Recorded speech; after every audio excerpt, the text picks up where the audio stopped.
Hello everybody and welcome to Storm Raids, and today I'm going to be talking about some of my runner-ups for historical mysteries.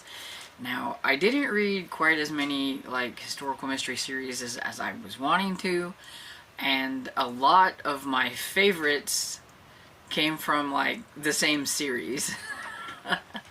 Because I read a lot in a certain series, and then I read some in another, and those are kind of was my favorite ones. So for my runner-ups, they're kind of like the ones that I only read one in the series. I think I have one here, like the first one I'm going to talk about, where I actually read 2 books in the series, and then I just never continued on.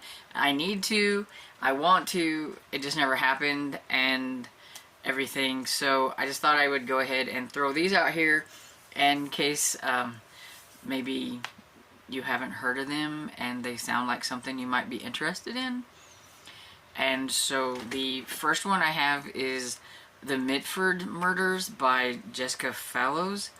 And this one I read the first book, which is The Midford Murders, and the second book, which is Bright Young Dead, I think. Yeah, Bright Young Dead. And I thought this series is kind of interesting in the fact that it seems like the author kind of likes to set her book around an actual event that has happened. The Midford Murders is actually a murder that happened in history, so you can look it up and everything. And so she kind of formed her family around this mystery, or whatever, this murder. And so we have the Mitford family. They live in Oxfordshire countryside. They're a well-to-do family, and Louisa is trying to escape life with she has a really bad uncle, and she's in poverty, and she's trying to make a better life for herself. She gets a job as the nursemaid for the Mitford sisters, and I have a feeling that each one of these is going to maybe feature one of the sisters in some way. In the first one, it's 1919, and Nancy is 16, and she's kind of the one that Louisa is looking out for the most in this series, in this book, while she's trying to figure out what happened to this nurse, Florence Nightingale Shore. And that, I think that mystery is an actual mystery that happened, if I remember right. It's a goddaughter of the famous namesake. So, and in the second one that I read, The Bright Young Dead, you've got Louisa and everything, but it's in the mid 1920s, and Nancy is now, I don't know, college age. She's close to being married, or going to, something like that. She is off doing her own thing and does not need a nursemaid. And she's just a lot different, and it's just wow, it's she was 16, and now she's out, doing the things that the young ladies did in the 1920s, wearing the flapper outfits and smoking cigarettes and doing all that kind of stuff. And in this one, Pamela Mitford is turning 18, and she's having a birthday party, and something happens at this birthday party, and so Louisa has to try to figure out what's going on. So it's just weird that there's such a space in between each of the series. Because, usually, or each one in the series, I'm used to them being really close together. So I mean, it's something different, but at the same time it was a little strange, and it really took me some getting used to. Nancy was 16, and now she's in her early 20s or whatever it is, doing all these things, and it's that is just really weird. But I did enjoy it, and I do want to continue on with the series and everything, and I'm curious to see what's going to happen in the third one, because in the Bright Young Dead, it's about the Bright Young Things. I think that's what they used to call a bunch of rebel rousers and everything in the 1920s. And it was about a famous woman thief. And I can't remember exactly who it was, and it doesn't say on the blurb, but I do know that there is a nonfiction book about these thieves and everything, and so I do want to check out, because I thought that would be interesting to check that out. I just never have. But yeah, so there's that one. And then the next one, I'm just going down my list on my series spreadsheet. I have them like marked and everything, and I was gonna try to make this video like super short, but it's already like 6 minutes, and I ramble, and I do it, and I can't help myself. I try to make short videos, and it never happens. It's a good thing that you don't mind that I ramble, because it just happens automatically. The next one I have is Treacherous is the Night. It is the second book in the Verity Kent mystery series by Anna Lee Hubbard. And this is also kind of a different mystery as well, because the lady Verity Kent in the first book, she's like kind of like a secret agent of sorts and everything, and some things happen. Her husband is dead, or so we think, and everything, and so that's why she's been able to do like these things and be able to be like the secret agent type thing and everything. But during that investigation, we find out some other things and everything. And in Treacherous is the Night, she is no longer doing that stuff because of circumstances, and she is trying to get used to not being as active in some things as she was. But somebody is out there, like, I think getting rid of some of the people that she worked with and stuff like that, and so she's going to try to figure out what is going on, whether or not other people want her to do it or not. She's going to do it. It's just in her blood kind of thing, and she wants to find out what is going on with all this stuff. So it's a little different because of like the circumstances and everything, and this one is from 1919, and it's in the shadows of World War I and everything and stuff like that, and I find it very interesting and everything, and I was going to continue on, and I think I even had checked out the third one at one point in time, and I just never got to it. So priorities next year. I forgot that I actually read this next one, like all three of the books. So look at me at actually reading from start to finish the series. Like at least all the books that are currently out. There are only 3 books out in this series as of right now. They all came out this year, and it doesn't say anything about anything coming out next year, so I don't know. But anyway, it's The Scottish Ladies Detective Agency by Lydia Travers. Had kind of a rocky start with this one. I liked the first one, but at the same time it seemed like it dragged a little bit, and just some of the stuff that was happening in it was, I don't know, just a little repetitive and a little just mundane and everything. I remember thinking, is anything really cool going to happen? And I thought, we'll give this, another try. And it did get better as it went until, like, I think the last book, which was, I think it was Murder in the Highlands. Is it Murder in the Highlands? Yeah, Murder in the Highlands was my favorite one out of the 3. This is about Maud McIntyre and her former lady's maid, Daisy. Maud, is trying to make her way without, she doesn't have a man, that was one of the things too. It seemed a little bit too, like they were trying to make them a little too modern and stuff, like, they didn't need men, they hated men, they didn't want anything to do with men type of thing, and I didn't really care for that very much and everything, because this is in 1911, and I have no problems with them trying to make their way in society because they're not married or anything like that. That's fine. And so they set up their own private investigative company, and well, they're ladies, and nobody is giving them like the time of day. When they come in, they find out they're ladies. They're like, oh, well, I'm just going to go somewhere else. That did happen to them with a guy that came in, Lord somebody, whose name I can never pronounce, and I'm not even going to try. And I can't remember it, let alone try to pronounce it. It's a really strange kind of name. And he didn't want to hire them because they were ladies.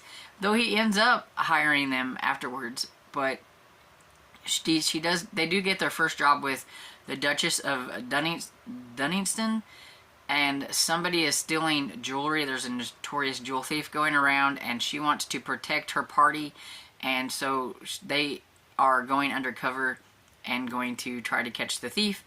And also, I remember now, one of the things that happened is there was just, it seemed like too many things going on at once. Like, it seems like every one of them, there's always at least like 2 or 3 mysteries to solve. And sometimes I just thought that was just a little too much and everything. But in this one, like, there was 3 different mysteries that they were trying to solve. In the Scottish Highlands, there was like 2 mysteries. And I think it was the mystery in the Highlands where it was I think there was a couple, but now I've gotten used to the fact that there's going to be multiple mysteries. And so I had it in my head that this is what's going to happen, and I think I was just a little bit more okay with it and everything. But it's still, in the 3, it's still the same year. It's 1911.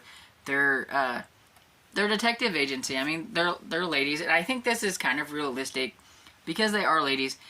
It's a little hit or miss, and like, they get these mysteries and then they don't get anything. Like, they have this dry spell and stuff, and it's like, if we don't get something soon, you know, we're gonna have to try to do something else.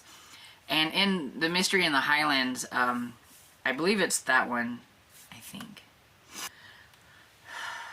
It doesn't say in the synopsis, but I'm pretty sure this was the one where she meets a newspaper man, and he likes her thoughts on politics and stuff, and he wants her to write a letter and everything giving her opinions, and it's pretty popular. And so she ends up being kind of an agony aunt type thing, where she was like a Dear Abby and stuff. Not exactly what she was wanting to do, but that was the kind of letters that she was getting. And, well, if they're not making any money with their private investigation thing, at least this was a supplement income and everything, and then they get involved in a mystery and all that kind of stuff. But yeah, overall, reading all 3 of them, I did find this a interesting and fun series. Just go into it knowing that it does get bogged down sometimes because there are multiple mysteries and everything, but I like that it was set in Scotland. I like the time period, and it was, you know, I did like Maud and Daisy, and I loved the Lord guy. It's like Urquhart or Kurt something. Anyway, I really liked him. He was a lot of fun, and he's in all 3 of them, so and everything. So yeah, I like that series. The next one I have is The Botanist's Guide to Flowers and Fatality. I always want to say something different. I don't know why. And this is the Saffron Everly Mysteries #2. It's by Kate Kavari. And I really like this series. There's only 2 out, but there is one coming out next year, which is The Botanist's Guide to Society and Secrets. And so I have an e-arc of that one, so I'm really excited. I didn't know if I would get accepted or not. And so this one is it's set in the 1920s. And Saffron Everly is a newly minted research assistant, and she is very well versed in poisons and poisonings and things like that and everything. Not everybody takes her serious because she is female and it's the 1920s. And so I think it's realistic that she gets scoffed at, and everybody and the men don't take her too serious. And there's certain ones that do and certain ones that don't, and you know, that's kind of how it was. And in the first one, she's trying to get one of her beloved professors off of a murder charge, and in Botanist's Guide to Flowers and Fatality, she's still dealing with the fact that, you know, she is a female in a male-dominated field, and not everybody is taking her serious, but there are some victims that are all women that receive bouquets of poisonous flowers. And because of that, she gets involved in the case because the detectives want to know what is going on with this and if she can figure out, you know, why this is happening and everything. But she's also working alongside a male doctor who doesn't really take her too serious. And he doesn't want to get involved in murder cases. He wants to toe the line, and he doesn't want to get a reputation. And he doesn't want to be seen with her, which aggravates her quite a bit and stuff. And those are like the things that I can remember. Yeah, it was earlier on in the year whenever I read this, and sometimes I will admit I don't remember everything from it. But I am excited to get to the one that's coming out next year and everything, so I'm glad there's going to be another one. Every time I'm caught up on a series, I always worry, is there going to be another one out? I'm pretty sure everybody else is the same way. And actually, there's quite a few series that I have on my caught up on sections that for this year that I'm like, are there going to be another one? Because there's no mention, and so it's like, did it get cut off, or is there going to be another one? And yeah. And I think the last one I have is Jackaby. And I really liked the first Jackaby. This is by William Ritter. But, and I liked the second one. The second one was a lot of fun. The third one disappointed me, though. There's 4 main books in this series, and then there was a companion novel about Rook and stuff. So I only have 2 more left to go officially in this series. So I'm hoping the 4th one can redeem itself, but the 3rd one, even my friend Barb, when we read it, we're like really disappointed. But we're going to talk about Jackaby, the first one, because that one was a favorite. I really liked this one. It's set in 1892, and it's in New Fiddleham and New England. And this is about R.F. Jackaby, and he is an investigator of unexplained phenomenon. So he has a keen eye for extraordinary things. He can see things that nobody else can see. He can see if there is a little pixie roaming around you and you don't know it. Maybe you've got something in your jacket. You can't see it, but it's there. Things like that. He can see those things. Abigail Rook is a lady who needs a job, and she's going to take just about any job. She sees an ad for Jackaby's, as an assistant for Jackaby, so she decides to go and take it, and he's like, sure, you know, give you a try and everything. And this is where she finds out that there are a lot of things that she doesn't know about supernatural wise and everything. And even though Jackaby is like super strange, and she sometimes wonders why on earth she is hanging out with this guy, she really gets invested in everything and trying to help, and seems to be lasting longer than some of his other assistants, because he has a duck that lives with him, and that duck used to be a man. So there's also a ghost that lives in the apartment that he has and everything, and it's just a lot of fun. It's definitely I'd say more like urban fantasy mystery, but yeah, I really like the first one. See, like he says here, it says, Miss Rook, I am not an occultist. I have a gift that allows me to see truth where others see the illusions, and there are many illusions. So, yeah.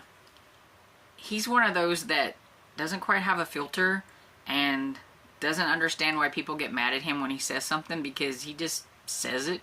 If he calls it how he sees it and says it, even though he probably shouldn't sometimes, and that gets him into some trouble and everything. And the banter between Jackaby and Rook is like a lot of fun, and that's like probably one of my favorite parts of the series. But yeah, I really like that one. I just wish that the third one would have been a hit as well as the other two. But, you know, that happens. And I'm kind of curious to see if this series is going to end on a flat note or if it's going to go up higher. I hope it goes back up. We'll see. But not till next year. And anyway, so those are all of my kind of like runner-ups for historical mystery series that I read. I didn't read as many historical mystery series as I was wanting to, which I think that's going to be like one of my main focuses next year. We'll see. I will be making a video, I think, on, you know, some of my goals and things like that soon. I'm still thinking about them. You know, it's fun to make goals and it's fun to make those lists, but a lot of times when I make those lists, I don't stick to them. So I'm gonna make them anyway, I think. You know, if I do it, I do it. If I don't, I don't. Anyway, so let me know if you've read any of these historical mysteries, and let me know what you thought about them, or if I piqued your interest in any of them. And let me know what some of your favorite historical mystery series that you read this year that might have not necessarily made your favorites list, but they were still really good, and they made your like runners-up list and everything. So I hope you enjoyed this video, and if you did, give it a thumbs up and subscribe, and I will see you all in the next video. Bye!